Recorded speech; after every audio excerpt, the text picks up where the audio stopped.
Hello, how are you all? I hope you all enjoy your week, enjoy your Thanksgiving with family, and now looking forward for the Sabbath. And tonight I continue to ask our good Lord to bless each one of you with love, joy, and peace. And may His presence be here to teach us and to be with us. If you remember, 2 weeks ago, before Thanksgiving, we studied Genesis chapter 46 and the first part of Genesis 47, verses 1 to 12. It was about Jacob's journey to Egypt.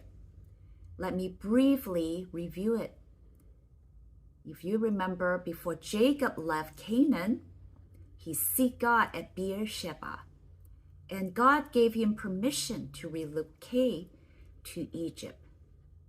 And in the chapter there was a list of the names of those who went to Egypt with Jacob, 70 of them in total.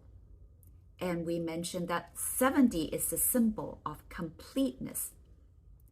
So at last they arrived in Egypt, and Jacob had an emotional reunion with his precious son Joseph. And Joseph assured his family that he'll provide for them, meaning to provide for his father, his brothers, and their families in the land of Goshen. And finally, Joseph prepares the way for his father to meet Pharaoh. And we read that Pharaoh was twice blessed by Jacob. Now we continue with chapter 47, starting verse 13. Now there was no food in all the land, for the famine was very severe, so that the land of Egypt and the land of Canaan languished by reason of the famine. And Joseph gathered up all the money that was found in the land of Egypt and in the land of Canaan, in exchange for the grain that they bought. And Joseph brought the money into Pharaoh's house. And when the money was all spent in the land of Egypt and in the land of Canaan, all the Egyptians came to Joseph and said, "Give us food. Why should we die before your eyes? For our money is gone." And Joseph answered, "Give your livestock, and I will give you food in exchange for your livestock, if your money is gone." And so they brought their livestock to Joseph, and Joseph gave them food in exchange for the horses, the flocks, the herds, and the donkeys. He supplied them with food in exchange for all their livestock that year. And when that year was ended, they came to him the following year and said to him, "We will not hide from my lord that our money is all spent. The herds of livestock are my lord's. There's nothing left in the sight of my lord but our bodies and our land. Why should we die before your eyes, both we and our land? Buy us and our land for food, and we with our land will be servants to Pharaoh, and give us seed that we may live and not die, and that the land may not be desolate." So Joseph bought all the land of Egypt for Pharaoh, for all the Egyptians sold their fields, because the famine was severe on them. The land became Pharaoh's. As for the people, he made servants of them from one end of Egypt to the other. So after the people ran out of money, Joseph allowed them to exchange the livestock for food. So Joseph collected horses, sheep, goats, cattle, and donkeys. He probably had to determine the value of these animals and establish a fair value for exchange. The people were not so concerned about what they were going to do in their farms without the animals, because food was scarce, and the only thing they were concerned was for their survival and the survival of their loved ones. Sadly, the food that they traded with the livestock only lasted 1 year.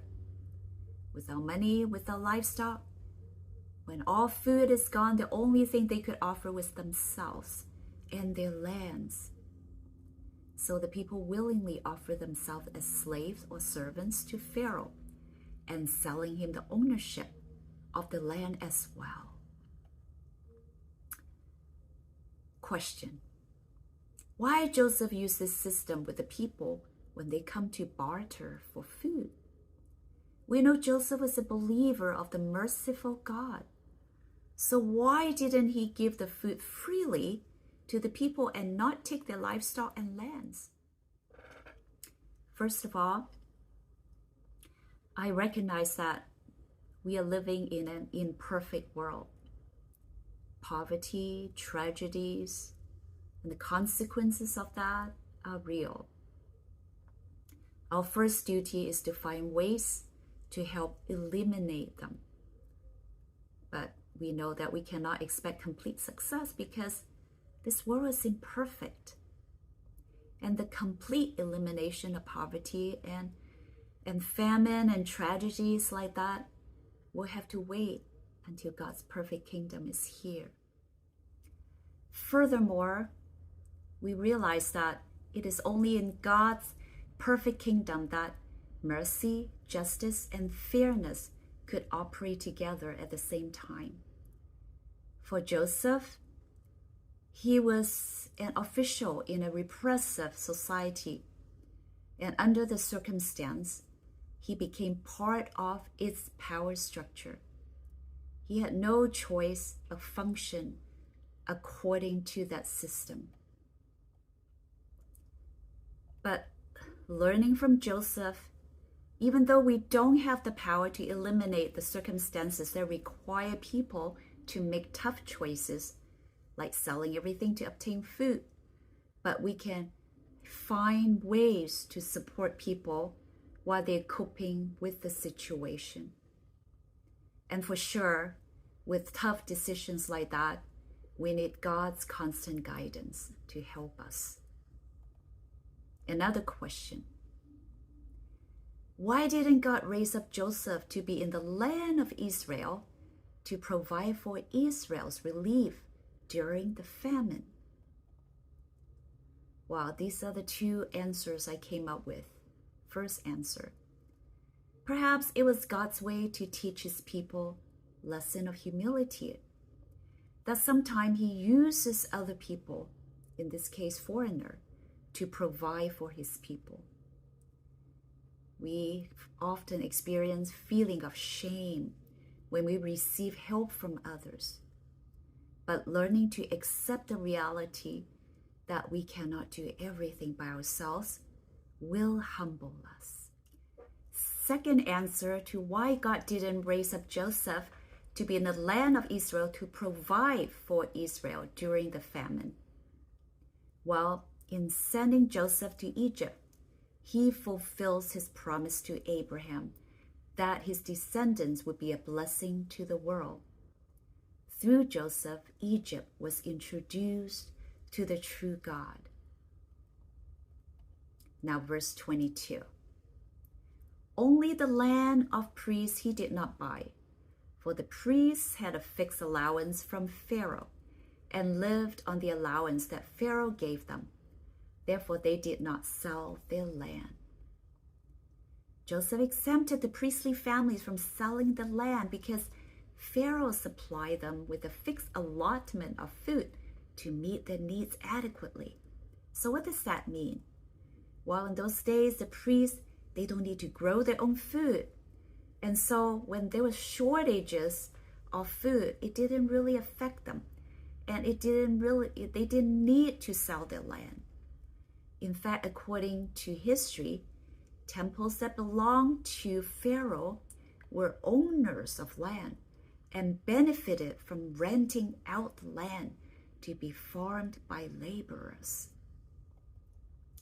Let's move on to verse 23. Then Joseph said to the people, "Behold, I have this day bought you and your land for Pharaoh. Now here is seed for you, and you shall sow the land. And at the harvest you shall give a fifth to Pharaoh, and 4/5 shall be your own as seed for the field and as food for yourselves and your households. and as food for your little ones. And they said, You have saved our lives. May it please my Lord, we will be servants to Pharaoh. So Joseph made it a statute concerning the land of Egypt, and it stands to this day, that Pharaoh should have the fifth. The land of the priests alone did not become Pharaoh's. Well, Joseph, although allowed the people to sell the land and to enter into servitude, but he did not take advantage of them in their powerlessness. He gives them seeds and allowed them to keep 80% of the land so they can provide for themselves and their families. He took only 20% of their harvest for Pharaoh. In a sense, it is like our tax system, right? But in our tax system, we pay a lot more than 20%, right, of our income. Joseph probably had to create a system to monitor and enforce the people's compliance with the law, and he might even have to establish a department dedicated to managing the revenue. You know, when Moses was writing this book, he said that that system still stands until his day. Verse 27. Thus Israel settled in the land of Egypt, in the land of Goshen, and they gained possessions in it, and were fruitful and multiplied greatly. And Jacob lived in the land of Egypt 17 years. So the days of Jacob, the years of his life, were 147 years.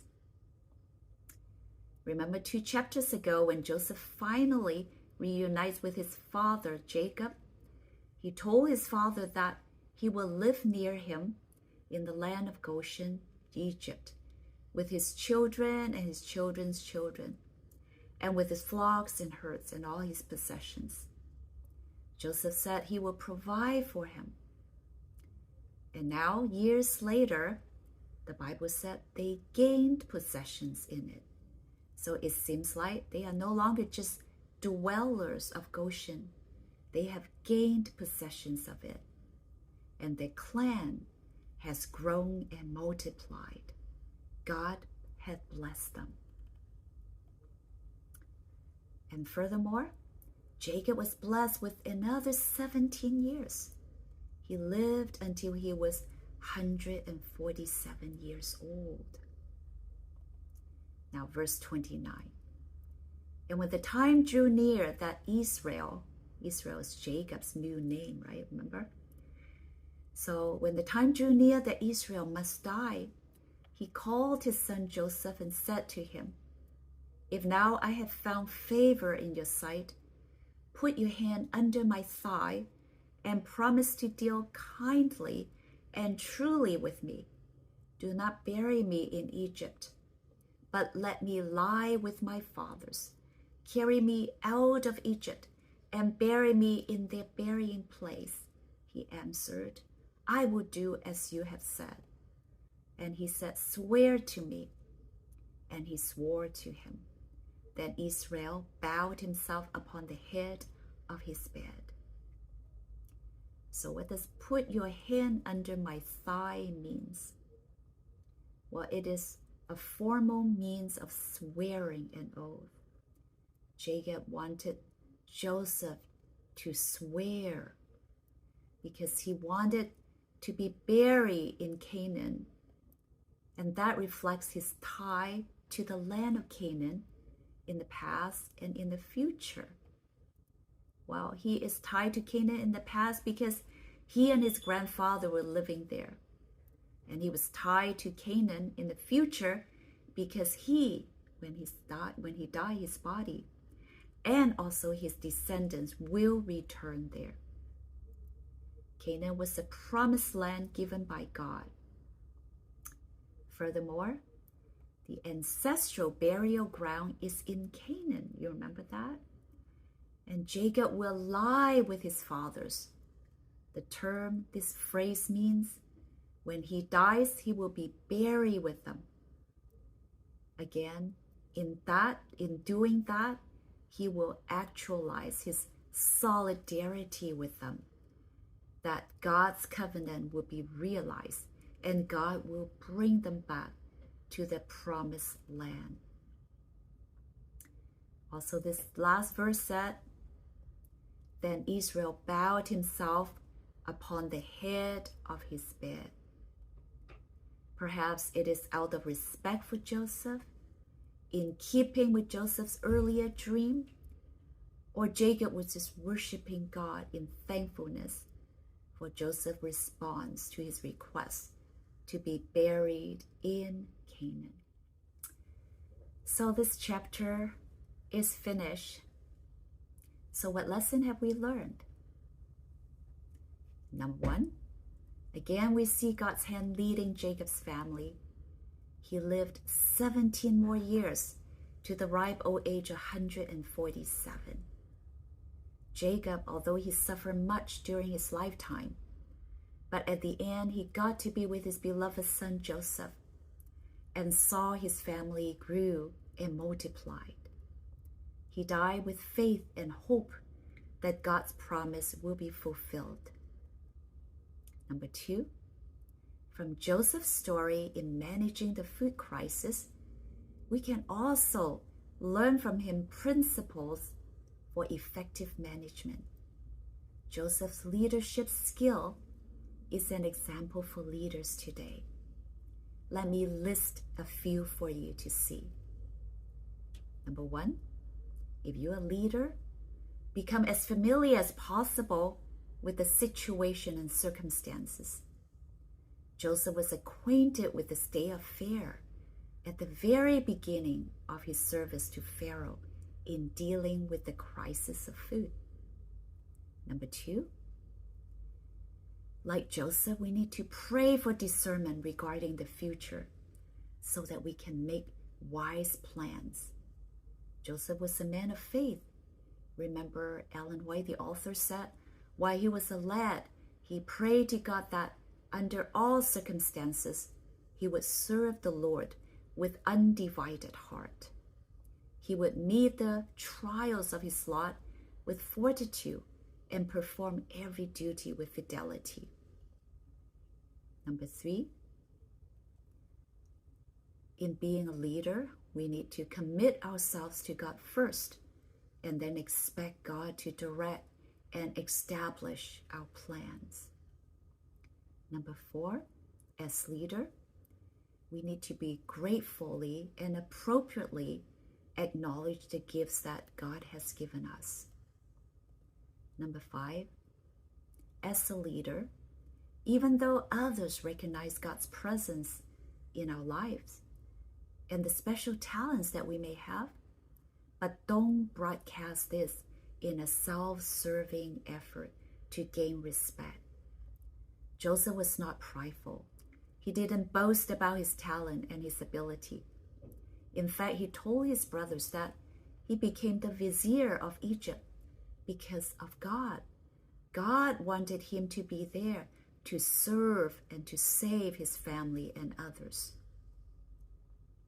Number six, as leader, we need to educate ourselves about how to do our job and carry it out with excellence.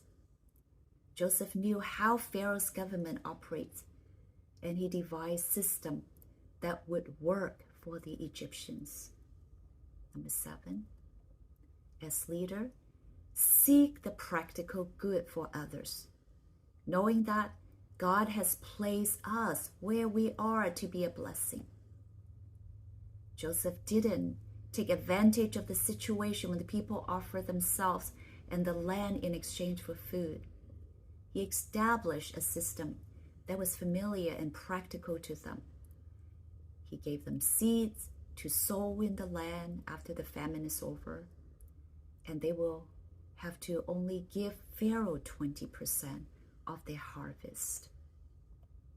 Number eight, as leader, we need to generously extend the fruit of our labor as widely as possible to those who truly need it. regardless of what we think of them as individuals. Joseph's food system was not limited to the Egyptians only. It was also for foreigners who were suffering from food shortage. Number 9. As leader, we must accept the fact that God may bring us into a particular field of work under extreme, challenging conditions.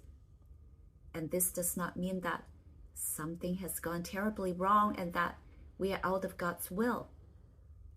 Joseph was wrongly accused and was thrown in prison, but he didn't blame God. He persevered. Number 10, as leader, we must have courage that God will fit us for the task and believe that what we do will not only benefit those whom we see and meet, but that we need to be mindful that our work might have the potential to touch lives for many generations to come. God is able to accomplish abundantly, far more than we can ask or imagine. Next week, we'll get into chapter 48. 3 more chapters. Genesis will be over. Happy Sabbath.